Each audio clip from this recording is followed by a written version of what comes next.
Welcome to Zoom into a Career. We started the series to introduce students to a culture of high achievement and what the workforce looks like by interviewing industry professionals. I'm Andrew Kohler, the Community Relations Coordinator here at Yelm Community Schools. And today we have Aaron Moe, who is the Senior Human Resource Analyst for Thurston County. And he's going to share a little bit about his career. Before we get started, I'd like to remind you that this Zoom is recorded and available on our website for future viewing. Welcome, Aaron, and thank you for joining us today. Thanks, Drew. I appreciate it.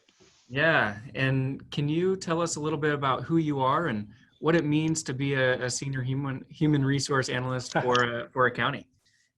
So I'm Aaron Moe.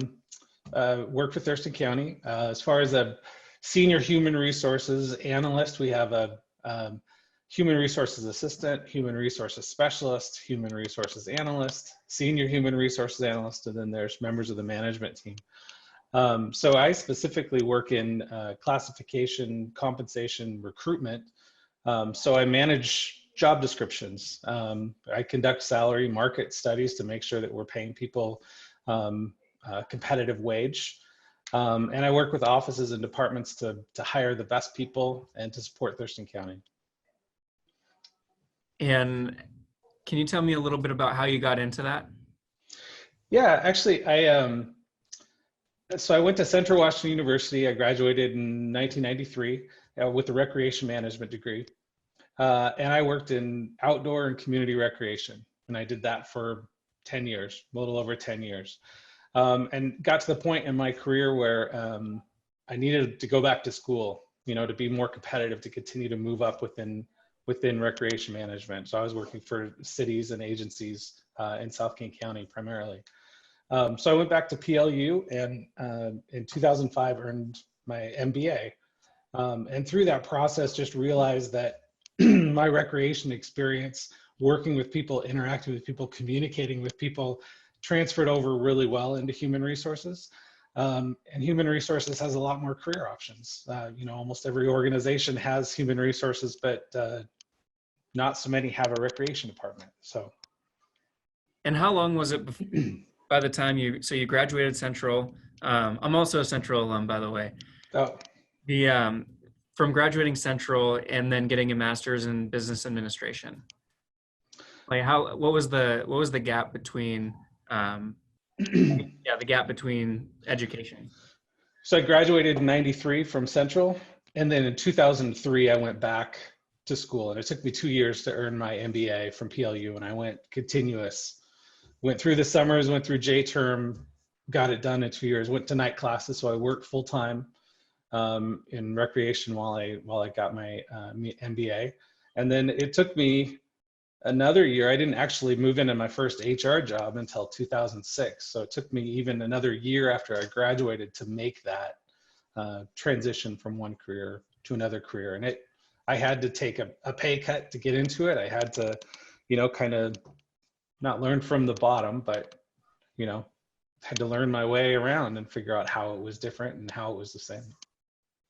Yeah, and starting, I just interviewed Chris over at Twin Star in Yelm, and she said one of the cool things about her position was you could start in banking, let's say, and kind of learn what you like to do and get the education that goes with it. And that kind of sounds similar to what you're talking about, of getting into a couple different things and then following up with that education.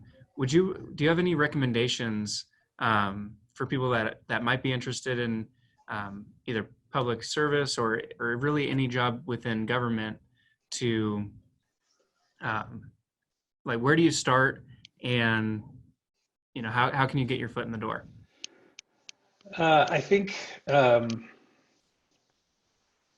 really, a majority of my human resources experience is recruiting. I've been primarily a recruiter in the HR world. That's where my experience in recreation really transferred over into human resources the strongest. So I did a lot of recruiting. So from a recruitment perspective, thinking about how to get your foot in the door, somebody who can communicate during the application process, who can send emails, who can ask follow-up questions, who's responsive. somebody who can arrive on time and prepare for their interviews, who can answer interview questions well. They look like they prepared. They look you in the eye. They're pleasant.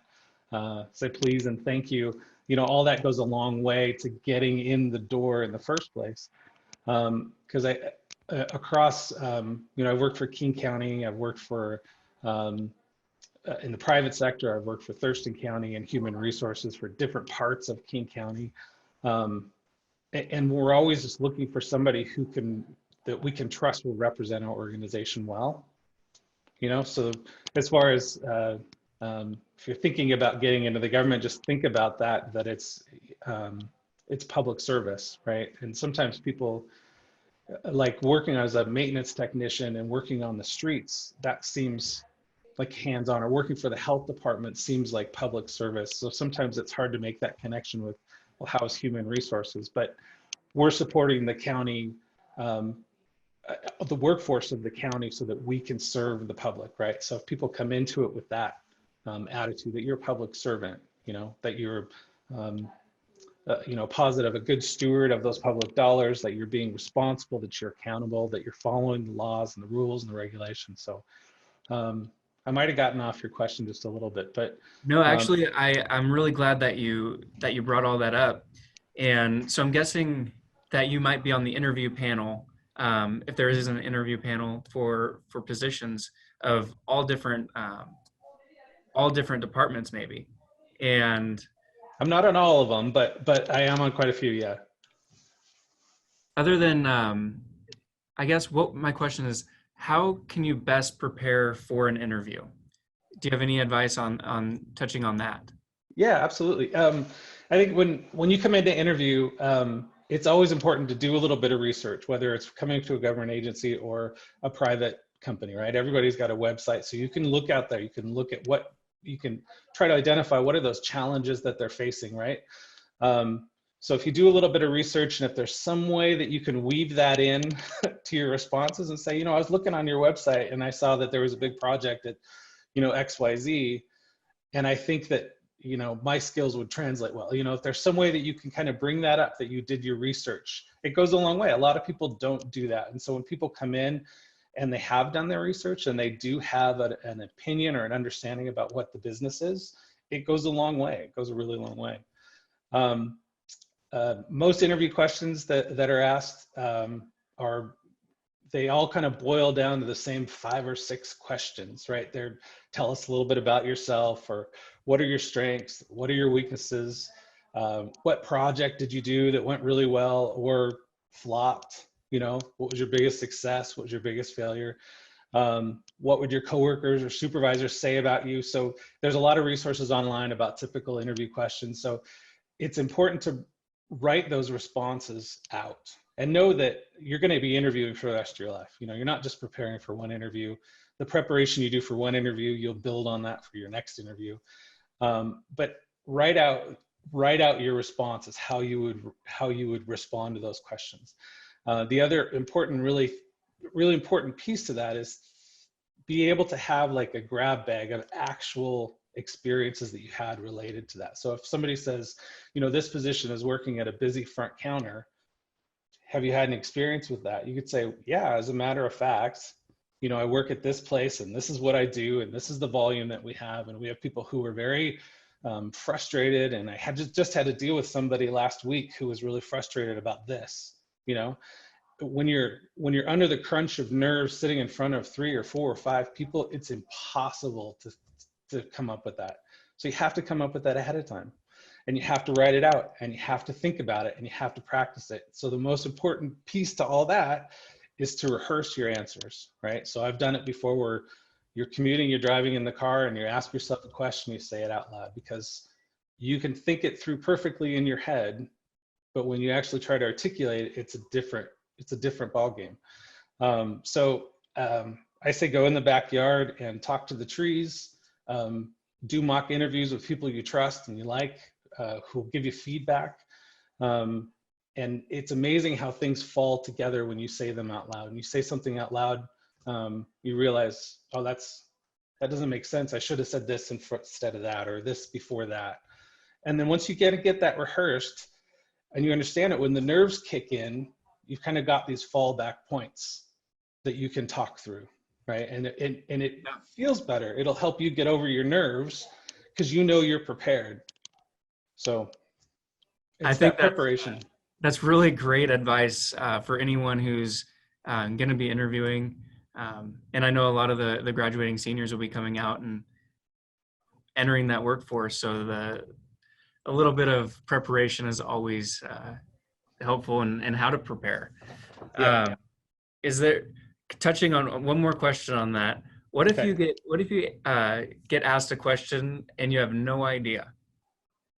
Oh, I think it's fair to be honest. I think the worst thing is when somebody tries to make it up on the spot, because the people sitting across the counter will see it. They'll know it. They'll see right through it, right?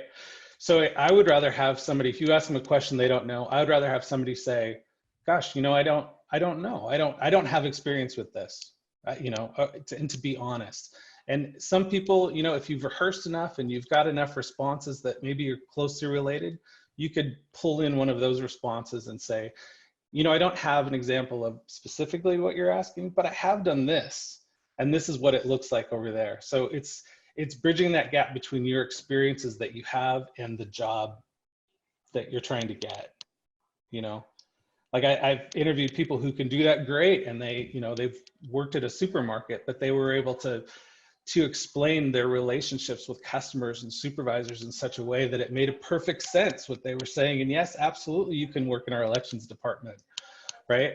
So it's interesting at how to make that. You got to make that connection. I think one other thing that I made some notes ahead of time, but the other thing that we always look for is we always want to know what you're going to bring to the position, how you're going to be able to help us accomplish this business need that we have versus what the job can do for you, right? So it makes a difference when people come in, they say, well, I've got analytical experience and I know how to run pivot tables and VLOOKUPs in Excel, and I can see how that was really going to help in what you're trying to accomplish, versus this pay raise is going to be great and I'll be able to, move into a better apartment. This job is going to be great because my commute will be shorter, right? So it's always be thinking about what you're bringing to make their job better and do the job better versus what the job's going to do for you. Awesome. Yeah, thank you for kind of going into that. I know that had nothing to do with the questions that I said, but I think that was kind of a fun thing to dig into. Can you tell us a little bit about a problem that you recently had to solve, or a project that you had recently worked on? Yeah, I think, I worked for King County, and I worked in wastewater treatment and operations, and I was a recruiter for the operations in the wastewater treatment plant. So this example, it was just so involved. So the problem is that in King County, there's over 13,000 employees that work for King County versus Thurston County is about 1,100 employees. So it's an order of magnitude bigger, right? So our wastewater treatment, we had about 80 wastewater treatment operators, and it's an aging workforce. And so they're retiring about, 7, 8, 9 per year retiring. And each year the applicant pool for the entry-level positions is getting thinner and thinner and thinner. And so we had to create like a training program. We had to really develop this training program. And so the first year that we put it all together and worked to develop what is this program that we're going to bring people into. And then my piece was, how do we get those people? So we had almost 300 people apply. We had 18 positions that we were trying to fill this first training class. And just in an organization that big and with a new thing we were trying to accomplish that we hadn't done before, how do we screen people down? How do we test? What does the test look like? What are we testing on? What's the timeline? How do you get all of your subject matter experts in the right room at the right time? And how do you tell them what you're looking for? And then this initiative was so big that everybody at every level of the organization wanted to know. They wanted to know all the time, how's it going? Who do we have? Who's, what does it look like? What's the breakdown? So they wanted not just like, oh yeah, things are going well. They wanted to know, when you move people from one step to the next step, how many people fell out of the process? How many people were screened out? And what were the demographics of those people that were screened out? And so for months, I had all this stuff. I had presentations. We were doing, updates all the time about what we were doing.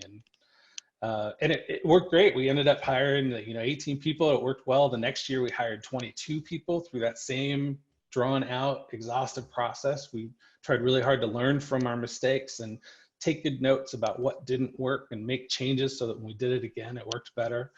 So it was, that was a big one that was kind of all consuming and took a lot of time. And can you describe a little bit about what kind of work that took, as in working together, and who was involved in that? Because I'm guessing you were just one piece of that puzzle. Unless you were one. Sorry, hold on one sec. No worries. Ask that question again. I'm sorry. I'm guessing that a lot of people worked on that project with you. Yes. Can you just kind of describe what it means to kind of be a team player and work together on something, and maybe describe a couple different departments maybe that you had to work with?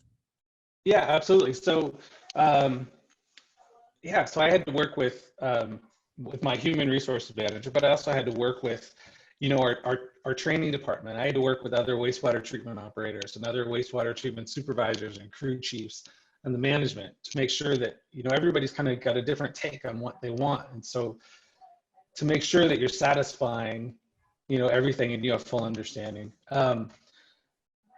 Yeah, I mean, there was a lot of different people on the team. There's a lot of people coming from a lot of different perspectives. I think it's always important to, in general, to realize who's got those strengths that you can really rely on, right? Like, understand those strengths. If you always focus on people's weaknesses, it will slowly drive you insane, right? As far as your work career, right? So if you can identify people's strengths and really play to people's strengths and appreciate for the positive things they bring, you're going to keep moving forward and, get people what they need.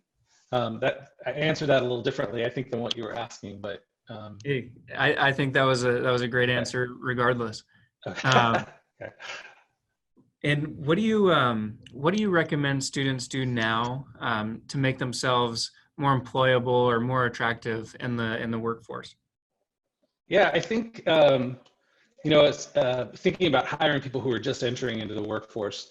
I would like to see, well, I guess the first thing I'll say is people tend to discount their work experience. So they tend to I only define work experience as like a full-time job, when really you get a lot of experience working in teams and providing customer service and, interacting and, trying to address people's needs and concerns if you're working a part-time job, or you're, maybe you're working for your uncle who has a landscaping company, right? And you go, well, that doesn't count, right? But it does, right? So I think to give yourself credit for those things that you did, and to talk about those, to use those experiences that you have.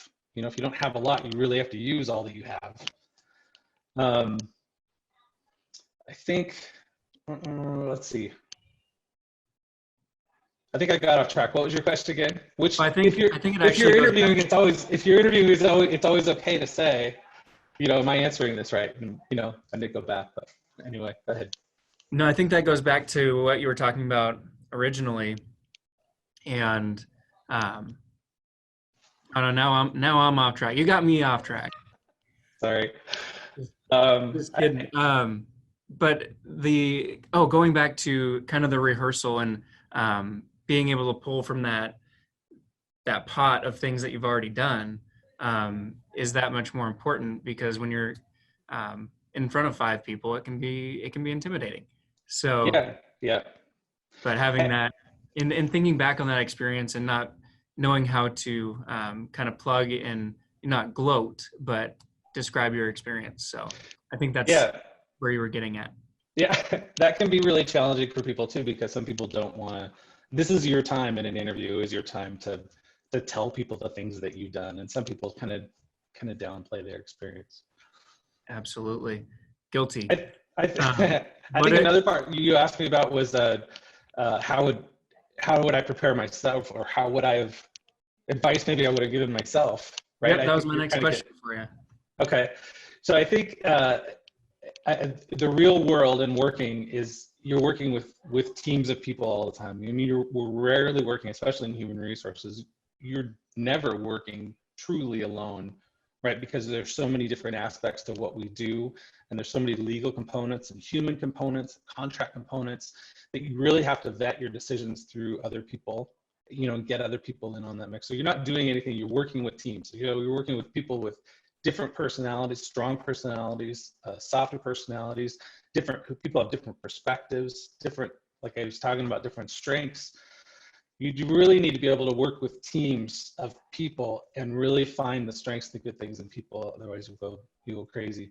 And I think, in high school, thinking back to high school and now, I think curiosity is to be curious. When I remember thinking about myself in high school, like I'm trying to do what's being asked of me so that I can check the box, so I can turn in the assignment, right?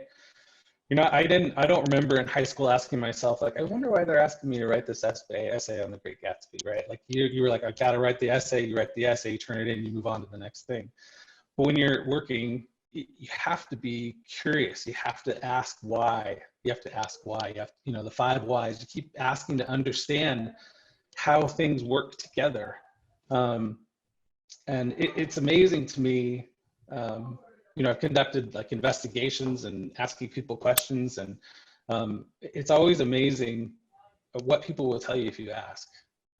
So sometimes people, instead of asking a question, getting a response and saying, okay, great, and then you move on. But if you're asking, ask a little bit deeper, and like, why is that important? I know that's the way we've always done it, but why have we always done it that way? Is that the best way to do it? Or, if you start Yeah. to ask a little bit more and you listen and wait for a response, you get a ton of information that's helpful. Yeah, and just asking the question. I think that's really great advice of staying curious. I think a lot of people will get some will benefit from your interview today. So I really appreciate you hopping on, Aaron. That was awesome. Yeah, absolutely. If you have other questions for me, I'm happy to help.